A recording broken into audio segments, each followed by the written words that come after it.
Kim olursak olalım, nerede yaşarsak yaşayalım, su olmadan hayat olmaz. Artık onu korumak için ayağa kalkıp haykırma zamanı. Bu hepimizin sorumluluğu. Su yaşamın ta kendisi. Su yoksa biz de yokuz. Su yoksa hiçbir şey yok.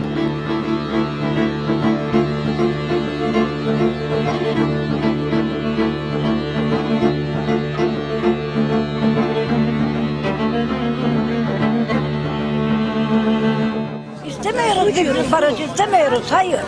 Evine bizi kepçelenen, bu yıkasına, bu yaşa atsınlar, üstümüzden geçsinler, o kadar işte, bitti gayrı. Yuvarlak çayı sallandırma, kendini bezlere ballandırma. Pınar köylü sağ Amaç bu suyu içmek için pazarlamaktır. Bu suların arkasında büyük su holdingleri var, büyük su şirketleri var. O zaman yarın biz burada susuz kalacağız, hemen Ankara'ya bir alo diyecekler, ne diyecekler biliyor musunuz?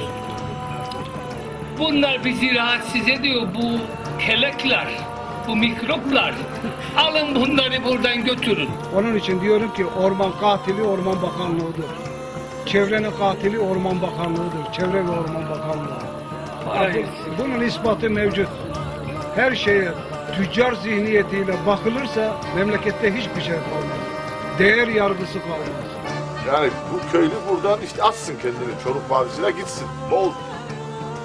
Onun peşinde bu insan.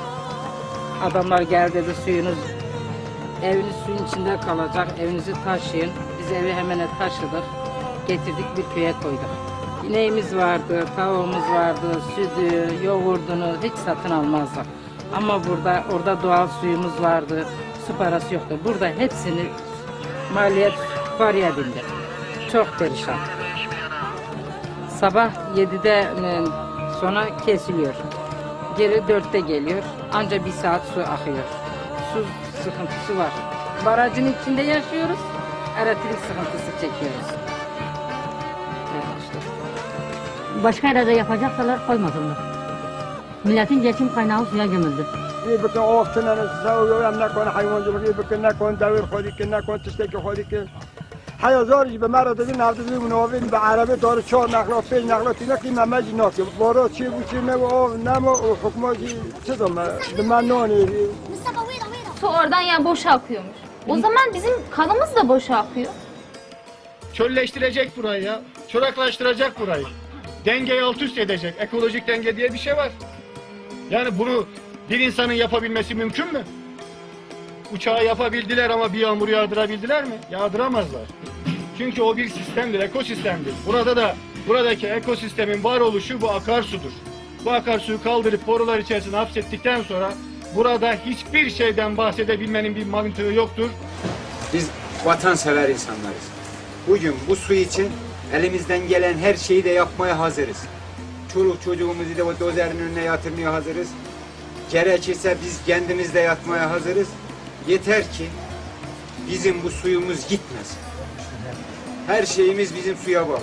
Hayatımız, canımız, yuvamız, ailemiz, feryadımızın neticesi de bu.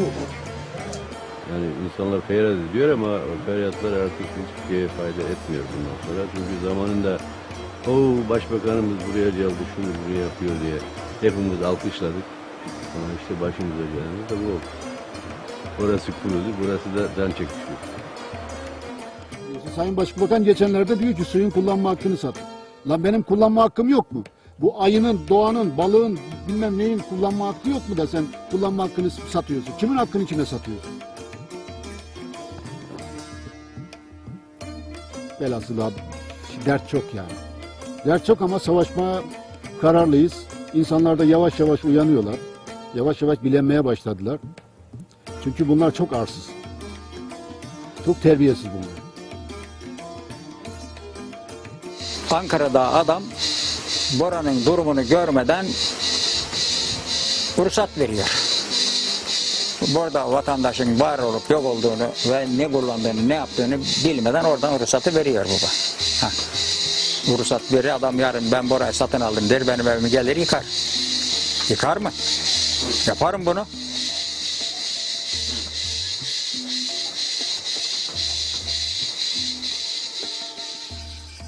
Söylüyoruz şeflerine, kardeşim dinamiti az koyun. Zarar verici olmasın. Ama biz bunları söylemiyoruz adamlara. Siz ölün ya, ne olursa olsun, bana ne, ben işimi yapıyorum diyor adam. Bu taşlar oradan yuvarlanmayla değil, dinamitin patlamasıyla geldi bu taşlar buraya. Bu taş bu evin üzerine düşse ne olur bu taş? 2 ton 3 ton var o taş var.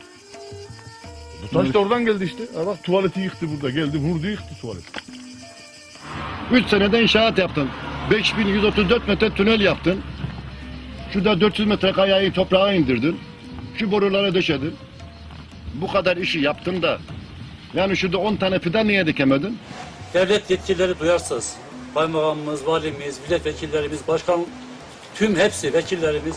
Ya bir gelsinler buraya, bu insanlara bir sorsunlar, sizin derdiniz, şikayetiniz ne? Dozerin önüne niye çıkıyorsunuz? Niye jandarmayla karşı karşıya geliyorsunuz? Ya jandarmanın görevi burada yasayışı sağlamak.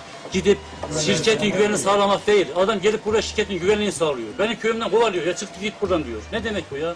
Şahsıma söyledi, git buradan diyor. Ben nereye gideceğim arkadaş ya? Mümkün mü buradan gitmiyor? Şu derelere bir kafayı taktılar kardeşim, başka bir şey tanımıyorlar. Bizim milletvekiller bile kalkıyor efendim, 3 tane eşkıyaya teslim mi olacağız? Ya ben niye eşkıya oluyorum?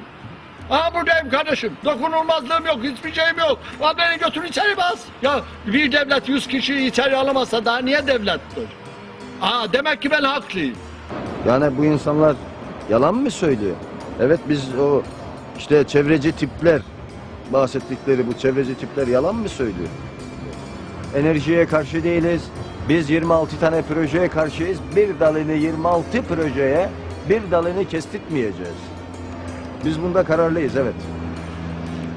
Bu tipler bunda kararlı. Ne tip insanlar olduğumuzu da bu HES patronları, evet, bu ikizleri de görecek.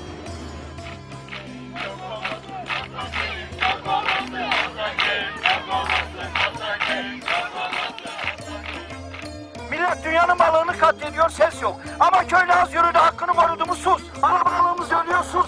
Çay dönüyor sus. Öbürü alıyor sus. Devlet yetkilileri kanunu bize sökmüyor mu? Bizim yanımızda değiller. Ne zamanki toprağımıza, ne zamanki suyumuza, ne zamanki doğamıza elin müteahhiti göz koymaya başladı.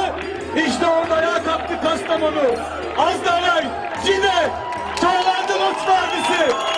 Bizi tamamen öldürdü. Bu devlet bizi tamamen öldürdü. Bu barajı verdiler. Bizim konumuz yok bu baraja. Asla baraja karşıyız. Biz kime ne ettik? Devlet mi bu? Köylü olmayınca devlet olmaz. Bu su gitti, öldük biz. Lot yerisi öldü. Bu su gitti, lot yerisi öldü. Bu konuyla ilgili bir daha buraya gelmemenizi istiyorum. Burada benim köylülerim olarak bunları burada bırakıyorum. Buradan terk ediyorum.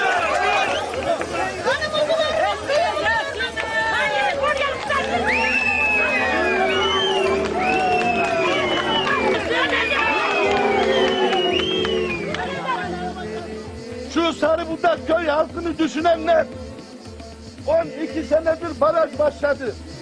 Cefa çekiyoruz. Yolumuz kapandı. Hastamız yolda oldu. Bizi düşünenler neredeydi? Onların amaçları başka. Onların amacı bizim suyumuzu çalmaktır. Devletin gücü varsa bizim halk gücümüz vardır. Halk gücümüz. Ne kimseye verecek suyumuz, ne dağımız, ne ormanımız, ne de ölüme terk edecek kurdumuz, kuşumuz, keçimiz, toprağımız var. Sularımızdan, doğamızdan ve onun can verdiği köklerimizden asla ve asla vazgeçmeyeceğiz. Anadolu'muzu vermeyeceğiz.